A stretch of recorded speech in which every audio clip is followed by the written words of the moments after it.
Hi everyone, Elle Hackney here, and welcome back to my YouTube channel where I love to speak to everyone in the book industry, whether it be authors, illustrators, podcasters, book industry professionals.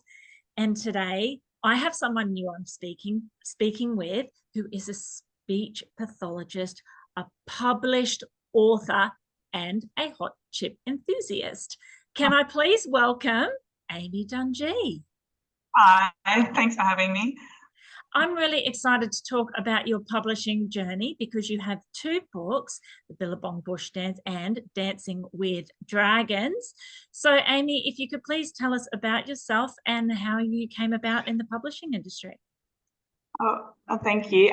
Well, I feel like my story is very similar to a lot of other people, particularly mums who didn't start writing until they had kids. I know that I've watched some of your other interviews that you've had recently, and it's been a similar story for some creators. But yeah, always wanted to write, always, was a life goal, and yeah, didn't start until I had my kids. And I think not having that creative space maybe until I was home with kids. So I started writing, and I was drawn to writing in rhyme, and maybe that's my speech pathology background, I'm not sure, but I did not know how to rhyme very well. I did not understand meter, so I spent a lot of time learning about that, Googling. I did courses, so trying to master that a bit better, and then I met so many lovely people along the way who've been so helpful and supportive.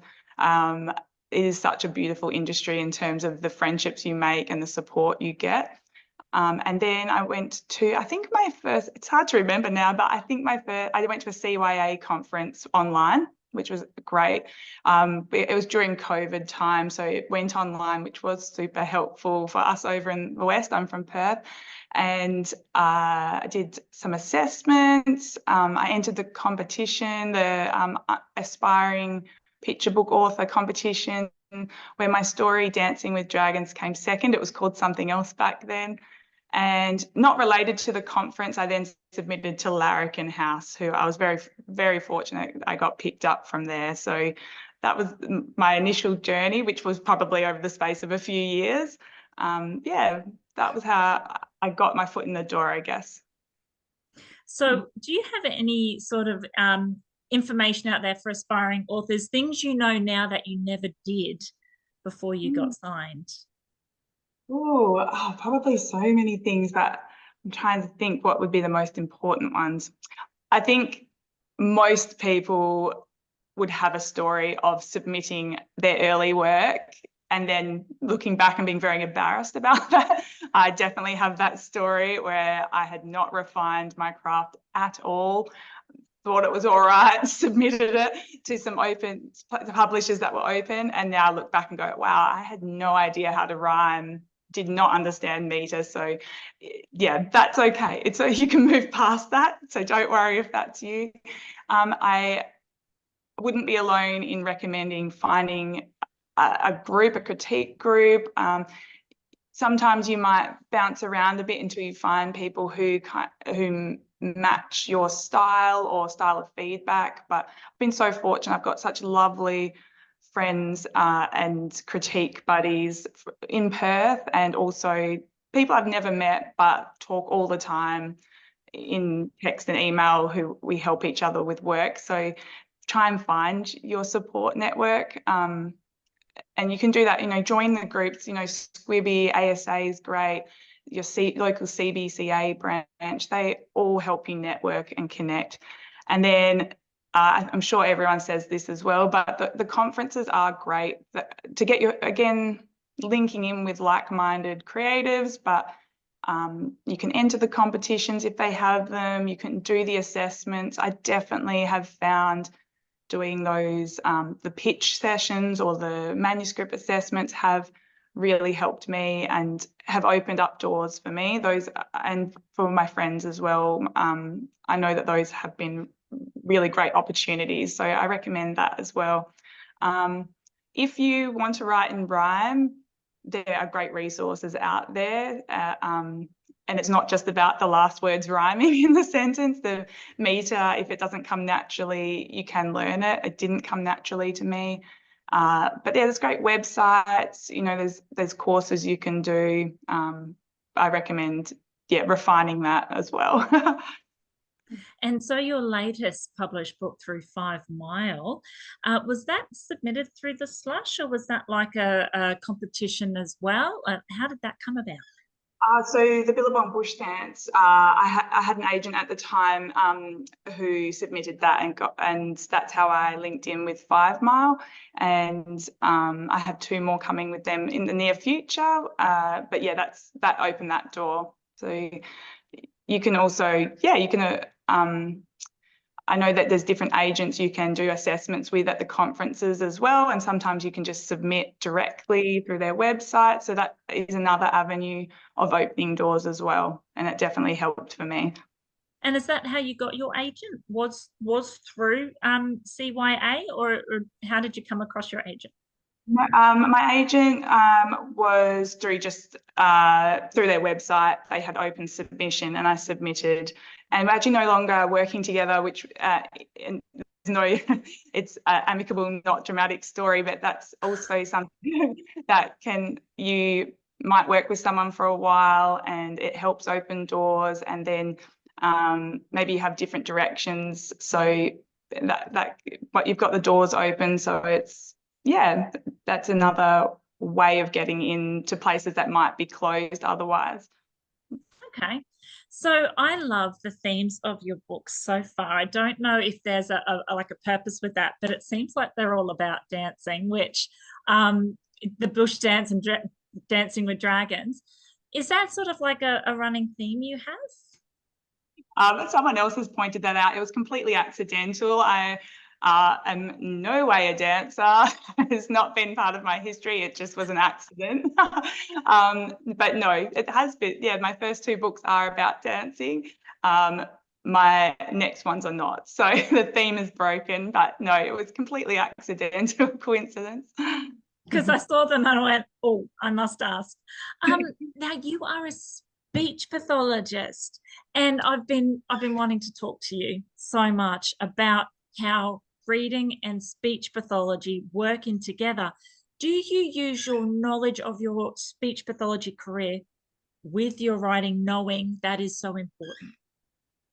I think I do, consciously and subconsciously, because obviously as part of my profession, I know the importance that early literacy skills have in terms of later literacy skills, and obviously reading with our little ones from the very earliest ages will not only hopefully open their love of reading and books, but it helps build those early literacy skills, recognizing words, the simplest things like talking about what's happening on the page.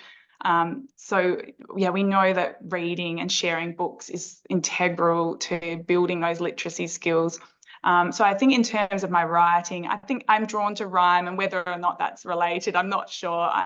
But that is one of the, you know, it's one of those pre-literacy skills, or not, yeah, early literacy skills that we work on that help kids when they're building later literacy skills.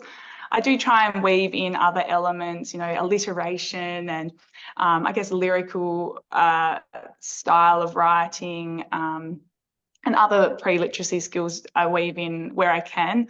When I'm writing manuscript that are aimed at, you know, the 0 to 2 age range, I definitely try and pick out core vocab words that we often, you know, work on with children. So it just gives another tool to parents, I guess, when they're sharing those books that have those elements that help promote those early literacy skills. So yeah, I'm definitely very passionate about that and the importance of reading with kids. And I sometimes do talks at libraries around, in my speech pathology role, about how to share books, because it does, of course, we can share books in any which way, but there are extra things we can do when we share books that add that extra bit of, you know, emphasis on literacy. You know, even just the way we sit with kids. If they can see our face when we're reading, they can look at us and see our expressions, and we can emphasize things. And you know, we try and tell parents, don't point at the pictures and go, what's that, what's that, what's that, what's that? Because, you know, when kids start talking, parents love, I was guilty of that. You know, look, they know what it is. Look, yeah, it's a dog, it's a cat. So it is better not to do too much of that, because it detracts from sharing the narrative and the flow. But, you know, just little things like that I'm passionate about sharing. But I do think it definitely weaves in to my writing, wanting to have those extra elements maybe. Yeah. And I love how you said that, how to share a story, because sometimes it's not on everyone's radar, and I understand this, and we live in such a busy time where you have work, all kinds of commitments, sports, you name it. Like, it's such a busy time that just to hand a child a story and go, we're going to read this, it doesn't exactly promote the magic that can come of the story. So like you said, it's the how to share the story as well. And I guess finding other elements that may make it relatable for the child as well, because sometimes it doesn't have to be the story. It can be what the story's about, or it could be the characters. Like, if, you know, my son is absolutely dog mad. So we've got so many books where the character's a dog, it's not necessarily the text. So I think that's important, like how to share the story as well. So coming across that, do you have tips for parents who have reluctant readers? Yeah, I guess depending on the age. So it might be depending on the age of your child, but from the early age, just share the books. Obviously, create a nice time where you are sharing the books, and they will hopefully from an early age develop that love of books, because it's a nice time with your loved one sharing. And doing those strategies we were just discussing, but, you know, from a young age, letting it, sometimes I think as a parent, we want to, like, we're reading the story, like we know we've got it, now we turn the page, but kids will just be going, turn, turn, turn. It's okay. You don't have to read it word for word. It's about developing the experience of reading a book. So that would be from the young age. But then when you get to the, you know, 4, 5, 6, and they're learning to actually read, like you said, your son's into dogs, then follow their interest, find books that appeal to their interest.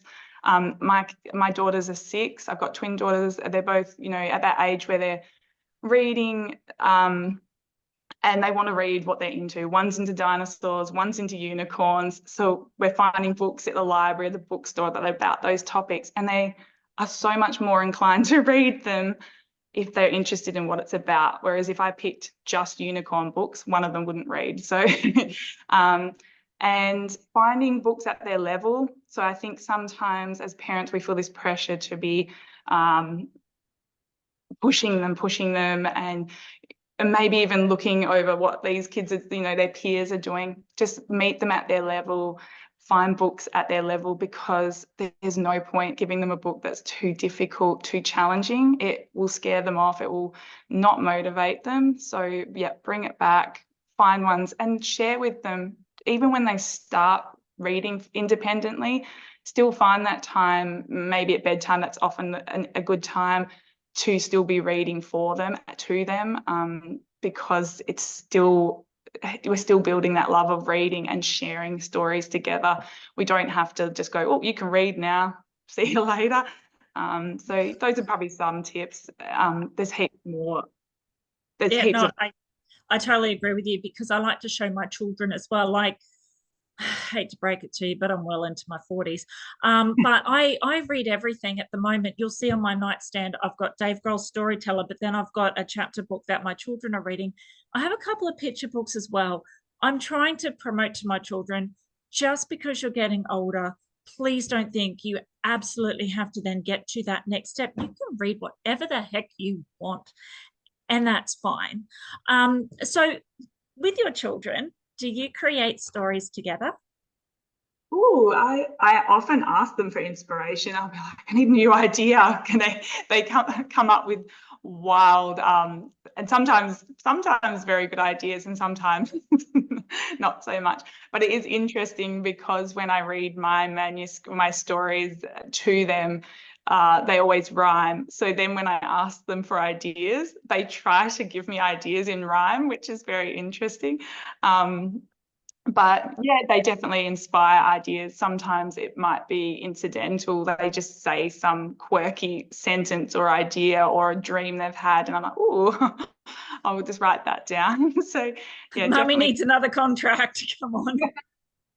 but it is interesting. They just assume, I mean, I don't have many books, but I'm very lucky the ones I do, but they assume that every story I write, they're like, okay, so when will this one be a book? And I'm like, no, that's not how it works. I wish. Oh, I love how much faith they have. Like, I think that's so special. They must be so proud of you that mum's books are on bookshelves.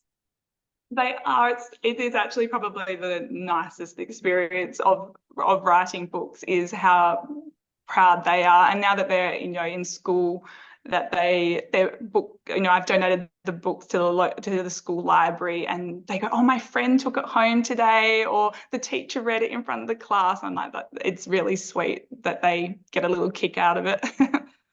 And have they gone as costumes to Book Week from your books? I heard Laura Holloway say that her daughter's going to dress up as Lottie.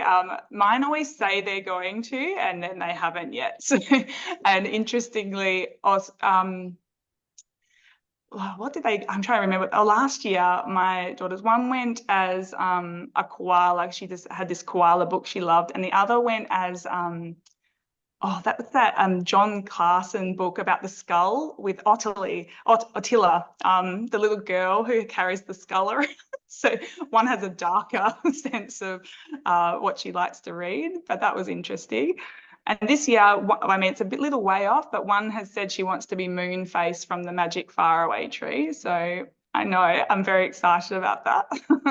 I like that those books are still in vogue because I've read The Faraway Tree with my boys, and it's kind of nice that those books from when we were younger are still about. Amy, what's your first picture book memory? What was the book for you growing up that stuck? Oh gosh, I feel like my mum was really great and kept a lot of our books that I've now been able to pass on. I don't feel like they were classics, or the ones that I remember were like, we had this book that probably wouldn't get published today, but it was called The Ugliest Dog, and it was just someone's pet dog, and it wasn't a very attractive dog, but it was how much this little girl loved her dog anyway. But that's the one that sticks in my memory for some reason. But yeah, it's interesting what used to get published and what gets published today, I guess, is different. Oh, the trends have changed. No, because it's actually my wish for anyone who's had a picture book published, that how cool would it be if your picture books were their picture book memory, the one that they remember well into adulthood, because we all have them. Now, you did mention that you do speech pathology visits, but are you available for author visits in schools? I am. To be honest, I don't advertise it very much, but I'm always willing to do it. So I've got some bookings already for this coming book week, but yeah, available if anyone's interested. Yeah.